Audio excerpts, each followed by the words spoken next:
पति का कहना है कि नहीं रखेंगे। हम अपनी बीवी बच्चे से दोनों से बहुत प्यार करते हैं। उसका किसी के साथ अफेयर था। इंतजार करते हैं कि काश क्या आज वो आएगी कल आएगी। कभी कभी कुछ मामले ऐसे होते हैं जिसे समझना और समझाना बड़ा मुश्किल होता है।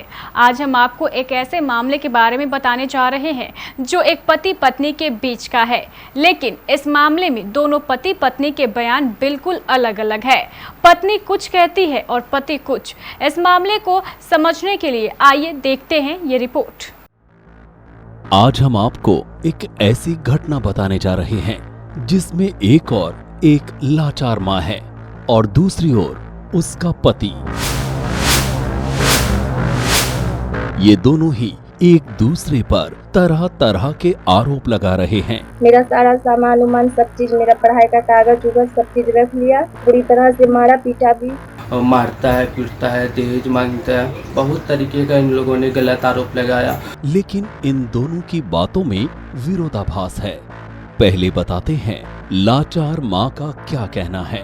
ये है एक लाचार माँ, नाम है रूबी। गोद में इसकी 4 वर्षीय बेटी है।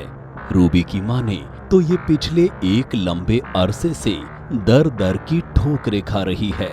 कोर्ट ने इसके पति को गुजारा भत्ता के लिए प्रत्येक माह 7,000 रुपए देने का आदेश भी दे दिया, लेकिन इसके बावजूद इसके पति मोहम्मद इमाम ने आज तक उसे एक भी पैसा नहीं दिया।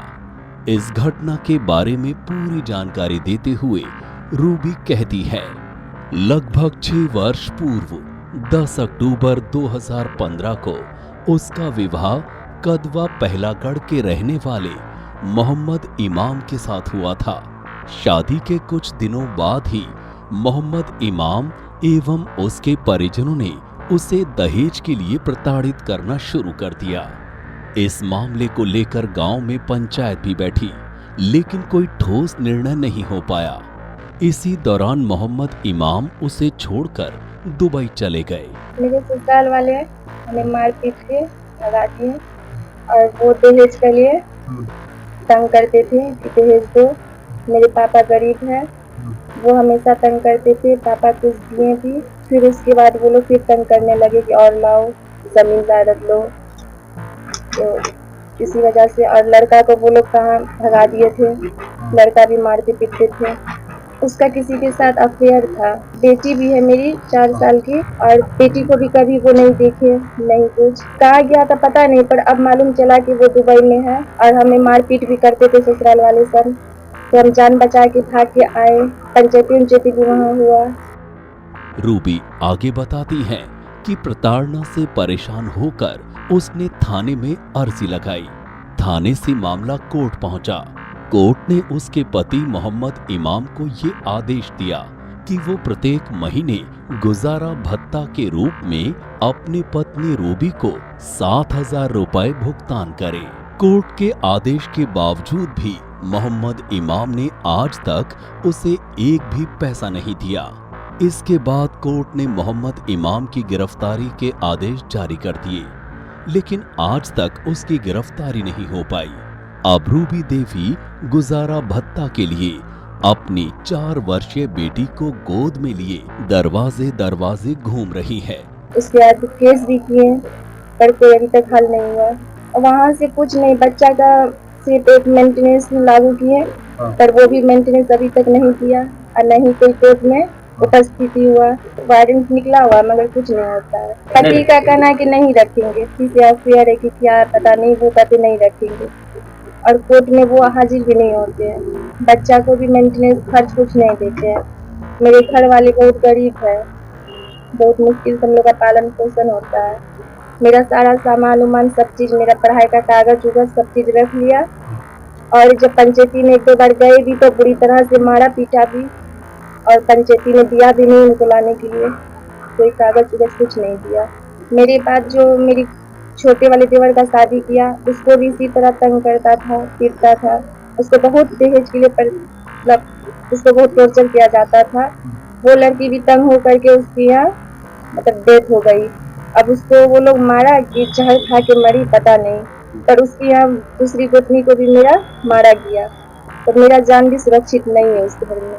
आइए अब जानते हैं इस मामले को लेकर रूबी देवी के पति मोहम्मद इमाम का क्या कहना है।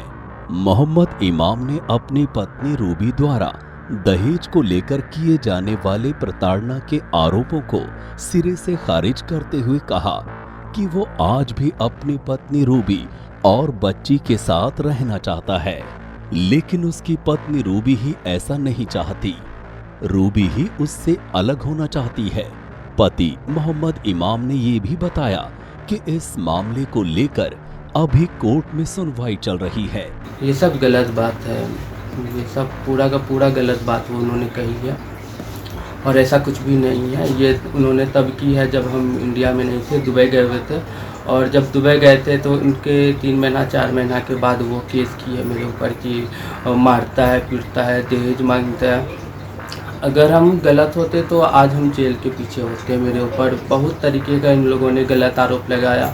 वो अपने समाज में लोगों को कहा कि लड़का पागल है, मुझे मारता है, पीटता है, क्या हम आपको पागल नज़र आते हैं। हमने जब दुबई से बहुत सारे पैसे भेजे हमने उनके अकाउंट में, और बच्चे के लिए भी भेजा, उसके अकाउंट है मेरे पास, सारा चीज़ है प्रूफ वगैरह के साथ। तो हमने उसको पैसे दिए, सारी चीज़ें की, मेरे पास प्रूफ है। क्या आप प्रूफ देखना चाहेंगे तो हम पासबुक निकाल सकते हैं। आज भी हम उन दोनों का आश्रय इंतज़ार में ही है। हालांकि केस के उनका 5 साल हो गया, अब जब भी हम उनका इंतज़ार करते हैं कि काश क्या आज वो आएगी, कल आएगी, कोर्ट कुछ मोहलत देंगे साथ में रहने का, शायद ये सुधर जाए।